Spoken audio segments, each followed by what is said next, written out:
I had a friend of mine several years ago who was fired from his job, literally fired from his job.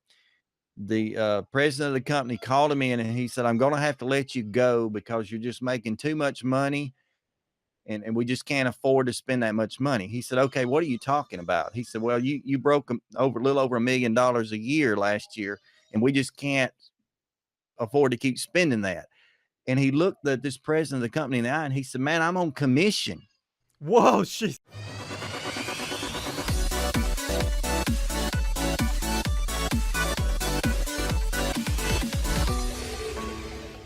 Hey guys, what's going on? It's Low for Low Nose here to help teach and inspire you through audio, video, and tech. And if you've heard, YouTube has changed their content creator partnership program policies. It's a mouthful to say. As far as if you wanted to do monetization on your video. So what does this mean? Well, now, before previously, where you would probably just need 10,000 total views on your channel to be accepted for monetization, you now have to have a rolling 4,000 hours, 365 days in the year, and also a minimum subscriber count of 1,000 subscribers. Now, we gathered a roundtable here today with a couple of friends, Jim Earl, the Transplant helper, and the Coriolis Affectment. Did I get that right? Bingo. Yeah. Close enough. Okay. And we want to give you our thoughts and perspectives on what's going on here, how has it affected us, and what we're going to do moving forward. All right. So first, Jim, tell us a little about yourself and how this is affecting you. Well, as you said, I'm Jim Earl. I'm the transplant helper, if there's really such a thing. I kind of created that all on my own back several years ago. Got into YouTube in 2012, more or less doing a vlog type style thing around my transplant, heart transplant I had in 2013. And just let my family know how I was doing, my friends, they could keep up with me. Didn't do a whole lot with it there. But then in March, actually started the transplant helper side of it, where I basically just get on every day and try to advocate, educate, and motivate transplant patients. And, you know, it's growing slowly. It's a very small niche, but I'm pretty happy where I am. I like better, especially from YouTube. Yeah, for sure. How's it affecting you, though? As far as the changes and all, they have affected me or potentially will February the 20th, because I have not made the 1,000 subscriber threshold. Again, a very small niche. It's going to be harder for me to do that. I've got plenty of people who are excited and who watch every time I put out a program, but that doesn't change the fact that there's only, 1,000 or so people interested in this around, at times. So I had to last week just really work my audience and ask if you're viewing my programs even casually and you're interested, go ahead and click subscribe, because honestly, I got to have it right now. Yeah. And the 4,000 hours, I'm a little bit under too. So yeah. And it's true. I discovered you because you just stumbled onto my videos and I decided to check you out. Even though transplant stuff doesn't affect me personally, there's a lot of good information that I'm picking up from your channel. So that's why I subscribe to you. Well, I like to do videos that will help other people. Transplant's the center, because that's what it is. But a lot of my videos are enough health related to anybody that watches them is going to get something out of it. If nothing more, learn about transplant. So absolutely. Coriolis, what about you? I've been on YouTube since 2011, and being a contributor, part of the YouTube community has given me some validation and a sense of self-worth, which has grown over time as my channel has grown. The stuff I do is primarily how-tos and searches and stuff like that.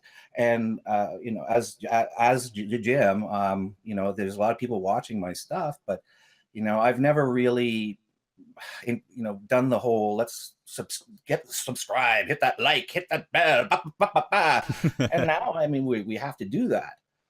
So yeah, I'm struggling to try and make that subscriber count, and I think that's my main concern too. I just would like to interject the other side of that coin too. There's a whole flip side to our concerns with subscriber counts, and it's the concerns with watch numbers.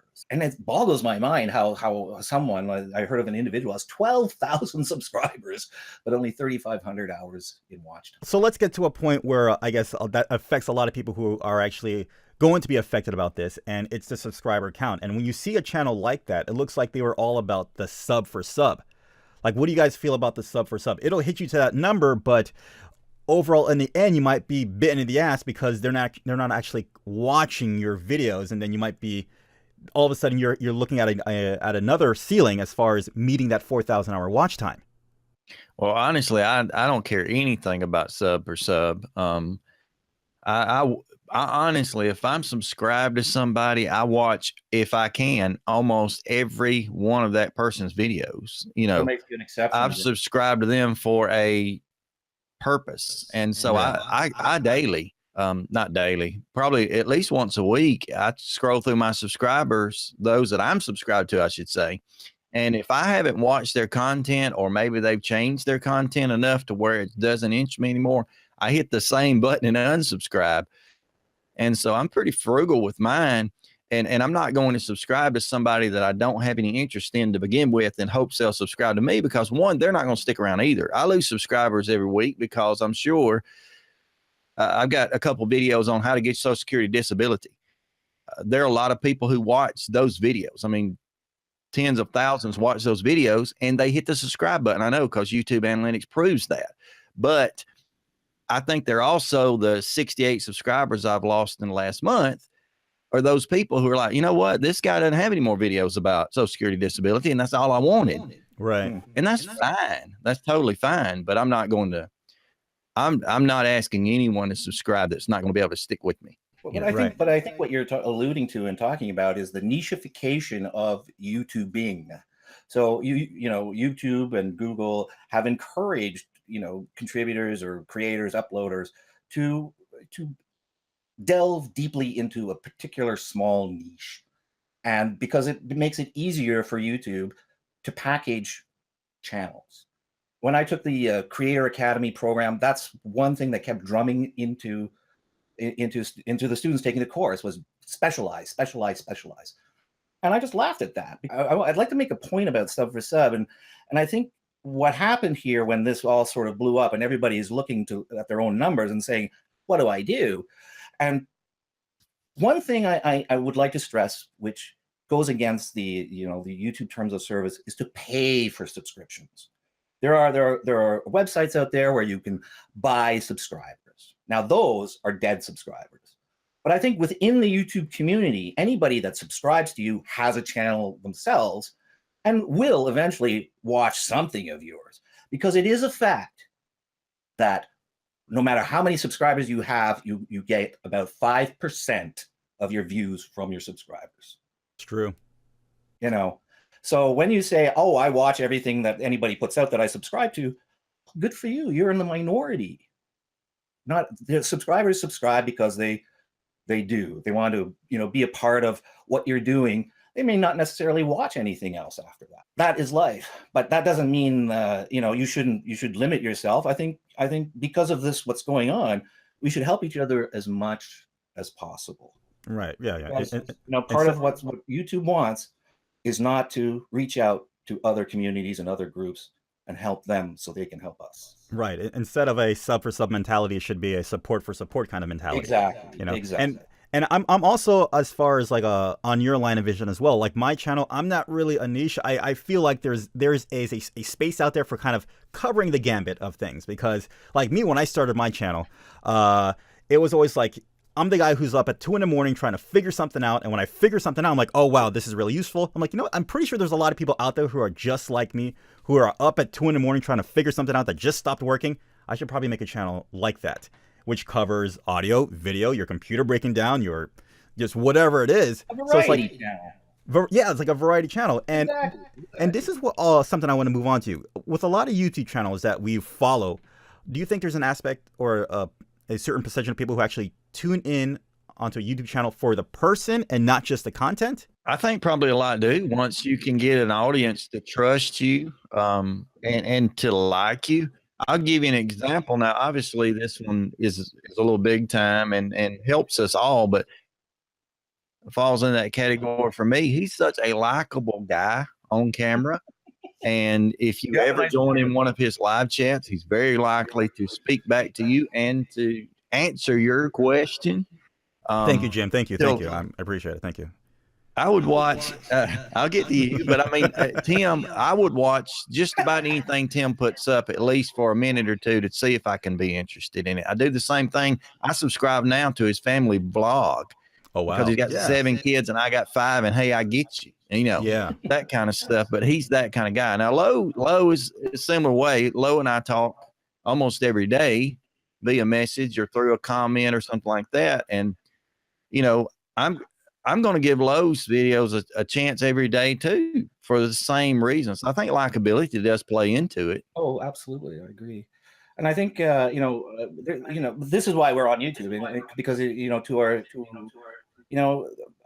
don't know, maybe myself as well. I mean, I have some training in acting. I've done public speaking.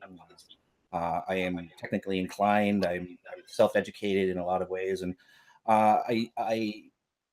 I am reasonably personable, I believe, and I think some parts of my audience tune in to see who and what I am and see what else they can learn about me. And what is he going to do next, kind of thing, a little bit. While at the same time, I do try to downplay that and not prey on my personality, because I mean, I don't want to have empty content. I don't want to be, the shouter, there's like this whole, that's another sphere of YouTube, which is not something that particularly interests me. But I think I tend to gravitate toward people who are, what's the word? Not honestly, but sincerely, involved in what they're doing and what they're trying to impart to their audience. And whatever the subject matter is, that's what engages me and draws my attention. All right. So with all of this being laid on us, because even though right now currently I've met like the 4,000 hours and the subscriber count, still the 4,000 hours per year, like that is a lot of time. So that is essentially going to force you to like, okay, I got to be on my stuff. I've got to pump out content, and not just like, like whatever content. It's got to be content that actually gets some attention. This is coming from both sides. You've got the subscribers and the watch time. It's, they've never actually, done anything outside of perks with the subscribers, but now they're forcing it to mean something. Right. And, while like the book people, the book reviewers, they do quite well with subscribers. They just cannot get the watch time. Well, let me go back. With certain marginalized communities, they get the subscribers, but they can't get the watch time. Okay, same with the makeup ladies, the housewives and stuff like that. They can get the subscribers, they cannot get the watch time. Well, let me ask you this. Myself, I'm on the opposite end of that spectrum, and I think maybe Jim is a bit too. And that's, we have the watch time, we get the search connects, but we for whatever reason we just cannot keep those subscribers or even force them to subscribe. I mean, I have affiliate links, I've got this and that merchandise. Who clicks on that even? It's like I'm going to try and force people to make 2 clicks in order to get the notifications of what I do. Right. Well, let me go back to that. Let me go back to actually what you said. Nut, and I think YouTube is being quite cynical in just shoving it down our throats without any regard to the communities that they're destroying, or the channels that they're destroying in the process. It's all well and good, but there should be some lead in, there should be some grandfathering, there should be some consideration for communities that are engaged in with specialized audiences who are struggling with issues that go beyond merely making a few pennies off a video, because they're trying to get a message out, and that those same few pennies is what gave them a sense of self-esteem and self-worth to force themselves to put that message out to get other people to say, hey, I'm worth something. Yeah. I love your passion. Yeah, well, that's one thing I've got going for me for sure. He's got lots of passion, and I really think you speak for a majority of everybody out there who's actually trying to create their channel and get steam. I really think we, as individuals, regardless of our personal outlook on things or how we even feel about it, we should give small YouTubers a chance. Yep, and especially the ones who have shown loyalty and consistency to the platform, and that they're Absolutely. just not in and out. But I want to go back to a point you were making as far as like the subscribers. Not right now, it's just kind of like a whatever number, has no kind of value, but now all of a sudden this number does have a value. Do you think at a certain point everything will kind of like balance itself out, where that number will actually mean something because they've actually weeded? I think it's always been artificially imposed by YouTube. I think it's been really a measure of control by the corporation on its users, on the users of the platform. You know, well, okay. So first of all, let's get down to it. Do you think this is fair? Well, I think I've made myself clear. Okay.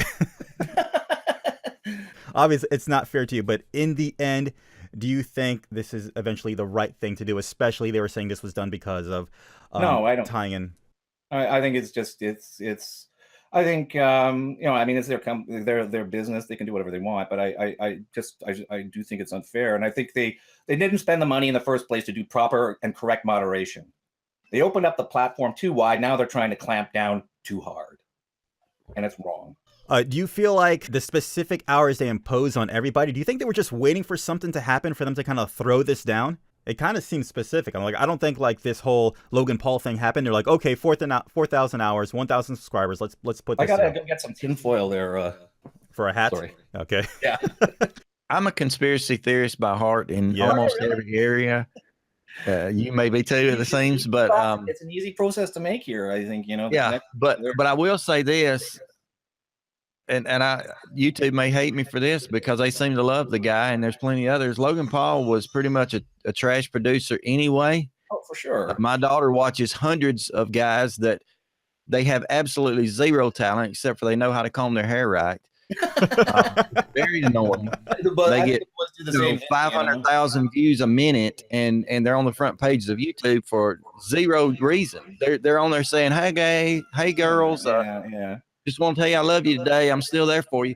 And they get billions of views. That's what YouTube has turned into. So the guys who have content like we do, how-to guys, we're more now for the old people. And I'm finding old people who I'm having to almost educate what's YouTube and how to find it.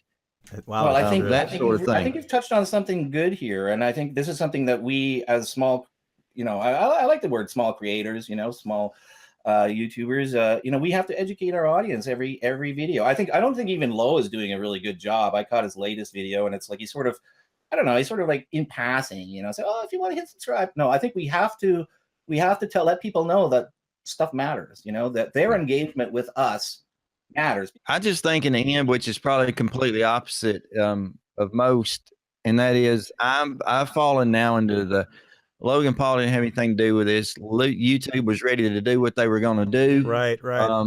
And I mean, timing was bad, maybe good for them to get to point at somebody. But at the end of the day, he got the millions of videos he got on that video. He got to keep.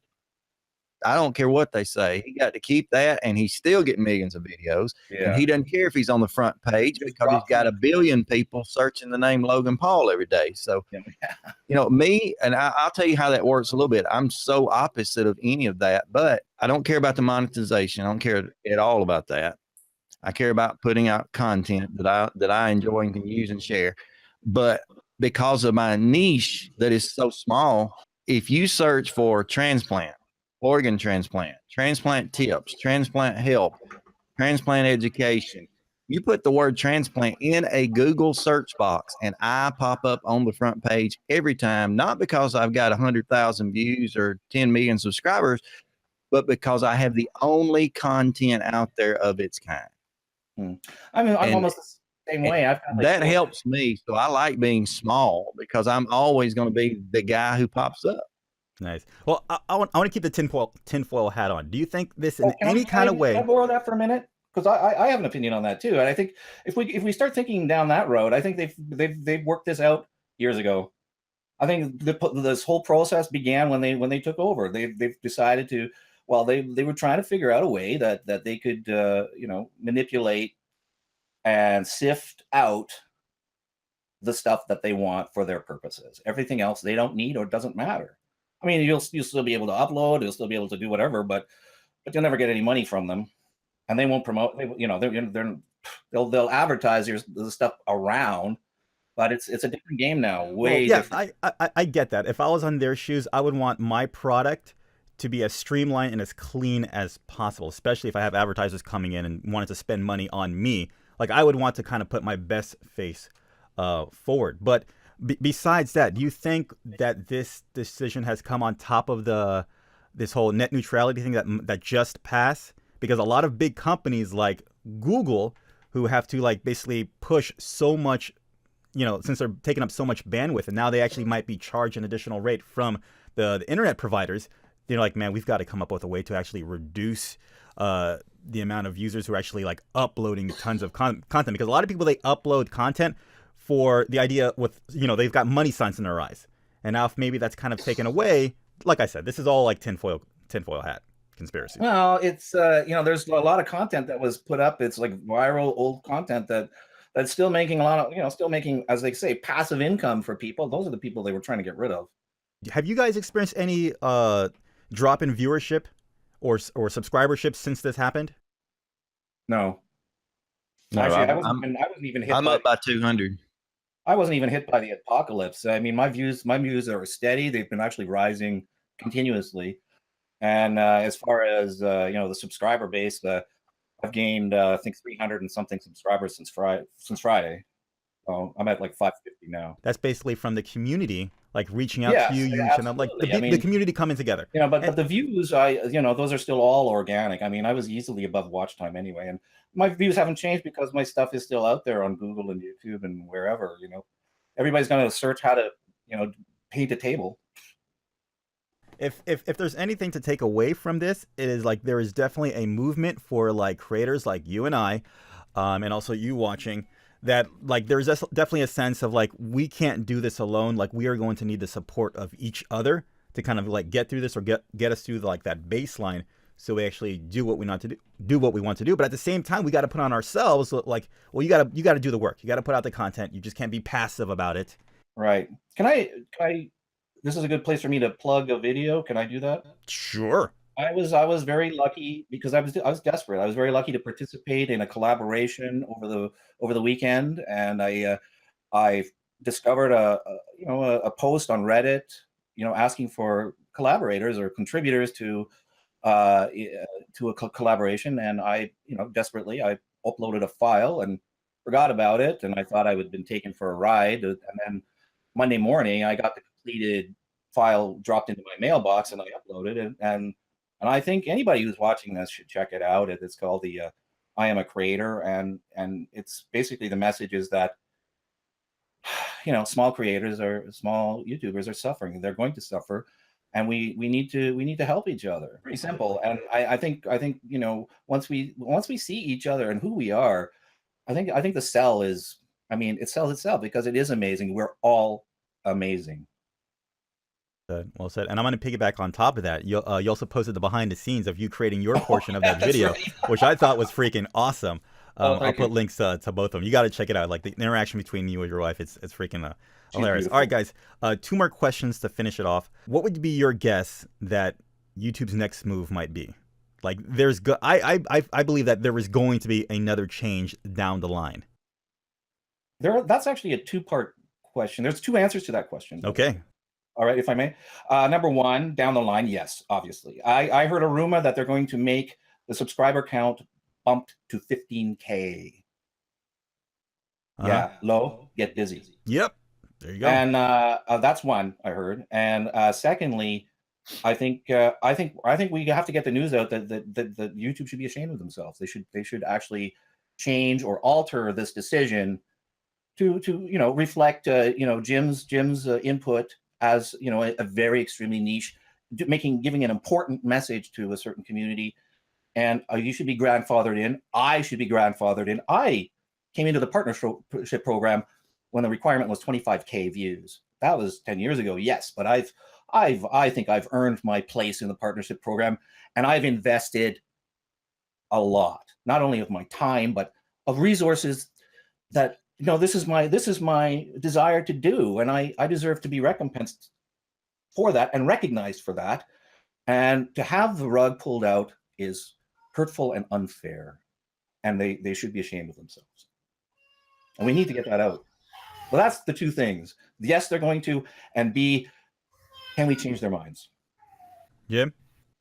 Well, I'm with him on that. I think they're going to continue to raise the bar. I think they're to an extent, they're trying to become eventually, and they're doing it with YouTube TV. Okay, so this is a given. They're doing this. They're trying to become more of a Netflixy type network, albeit they may use real life people for it. So it almost becomes, you know, a reality network. But I think they're going to keep pushing toward that. And all the guys that, I mean, I'll just admit, I love the MKHBs and the Tim Smoyers and I like, because I'm a tech guy, it's what I want to watch, but I love those kind of guys, and they've made it. They've arrived, and they're going to be there, and they're going to be on YouTube TV, and they're going to have, you know, weekly content that comes out at however long they want it to be, whether it's 10 minutes at a time or 30 minutes at a time. They're going to have that. None of the rest of us are going to. And YouTube is leaning toward that. They want to become eventually a network. They've gone so far with this and made so much ground, they can stomp everything out there. Yeah, which is why instantly. I'm sorry. And that's what they want. And so I don't think their outlook at all is for us. No. Well, as a smaller YouTuber, because we're not arrived at that. It doesn't matter. Have to get smarter. We have to. What kind of content we're putting out? We have to make websites. We can leave our stuff on YouTube, but we need to actually create websites and drive traffic to that. YouTube should be in second place. It is true, because even if you're trying, like, if money is your thing on YouTube, everyone says like getting money from YouTube is the smallest percentage of anything. And if you're doing anything outside of that, part of a broader plan. But, you know, having said that, the money from YouTube matters. To say that it doesn't matter, that's patronizing, asinine, and wrong. It's a good night out. Money. Yeah. I mean, we live on a limited income, you know, and I mean, $100 every 4 months, you know, that's a big deal to us. All right. So guys, what are you going to do moving forward? I'm going to keep producing the same exact content and just keep moving on, because the people that I'm trying to serve, again, I'm such a niche. I'm the only search out there. There is no content on YouTube or Google like it.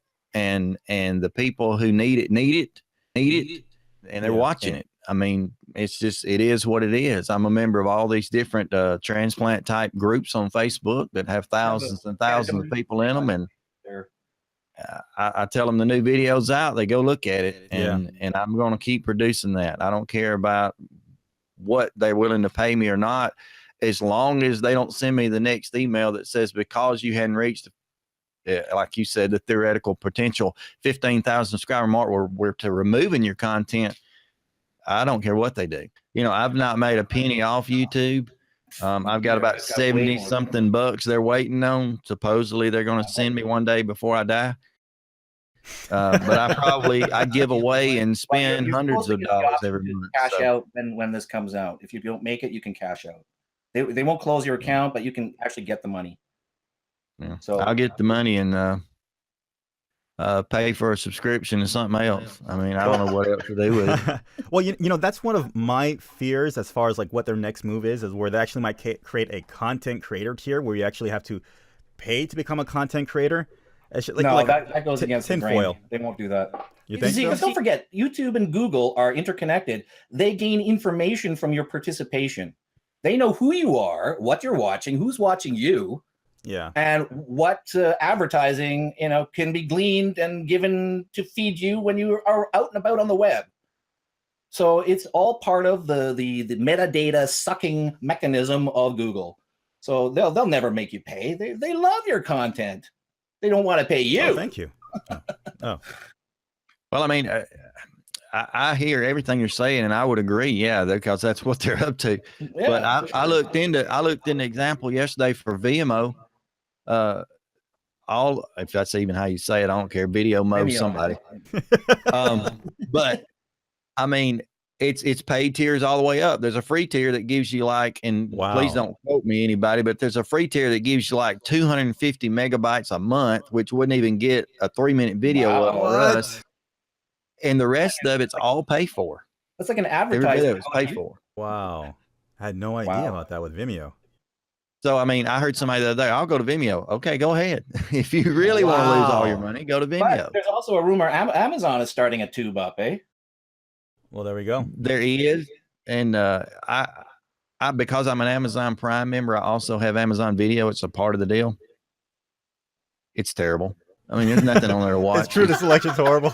Netflix beats it, and Hulu beats it so bad it's not worth even flipping the remote over to it at this point. So yeah, but they own Twitch.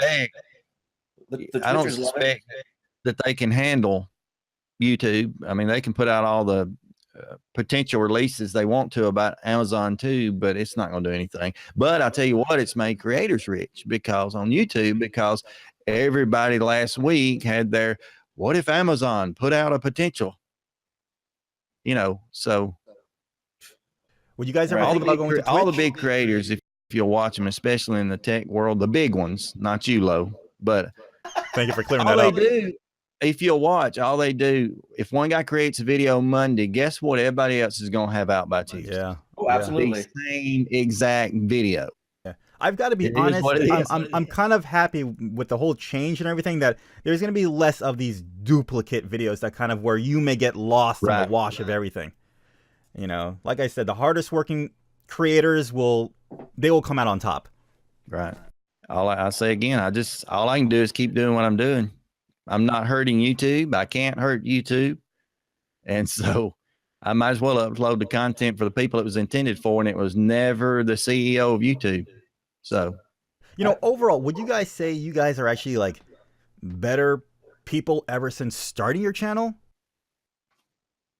I think for me, it was part of a cathartic process. So, you know, in a way, but YouTube was a part of that because, you know, I mean, there's a certain feedback you get. I mean, whatever it is. And, you know, it helps you to grow into yourself a little bit, I think. So there was a sort of a self-actualization thing that happens when you do this. Absolutely. Yeah. So I think, you know, so yes, I guess. I agree. And I mean, it keeps me busy, but I really, really enjoy the comments below the videos. And a lot of mine were originally posted on Facebook anyway. So the people that come back and keep the questions coming or just keep saying, hey, man, I'm glad that video came out today because of this. And so it gives me a whole nother community of socialization out there that a guy who is disabled and would normally just be sitting at the house gets to have. So I had a friend of mine several years ago who was fired from his job, literally fired from his job. The president of the company called him in and he said, I'm going to have to let you go because you're just making too much money. And we just can't afford to spend that much money. He said, okay, what are you talking about? He said, well, you broke a little over $1 million a year last year, and we just can't afford to keep spending that. And he looked at this president of the company in the eye and he said, man, I'm on commission. Whoa, she's I'm on commission. And that literally happened. Absolutely happened. And you know what? He got fired anyway. Wow. He was on a 10% commission and he got fired anyway. I think that's the way YouTube thinks. Well, that's actually a great point. All right, so if there's anything that we are learning from this actual experience is that if you want to be a content creator, just keep in mind that you're going to have to do a lot of work. But I can promise you that whatever you choose to do and put out there, you will become a better person in the end. And if you really want this, then you will find the fruits of your hard work that some people are already experiencing right now and will experience in the future. So take this however you want to take it, but don't see this as a sign to give up. Just see it as your competition has actually gotten a little fewer. So don't give up, guys. Thank you so much. I will leave links to their channels in the description down below. Really awesome guys, as you can see. So go ahead, subscribe to their channels, like their videos, and all that good stuff. And guys, until next time, Jim, the Coriolis Affectment. Subscribe to Lowell's channel there too. Yes. He deserves it. He works hard. Give us appreciate. Give us all. Appreciate that, Subscribe to us all. Come on. Subscribe to us all. Yeah, one big subscription party. Support for support. Until next time, guys, we will see you in the next video. Later.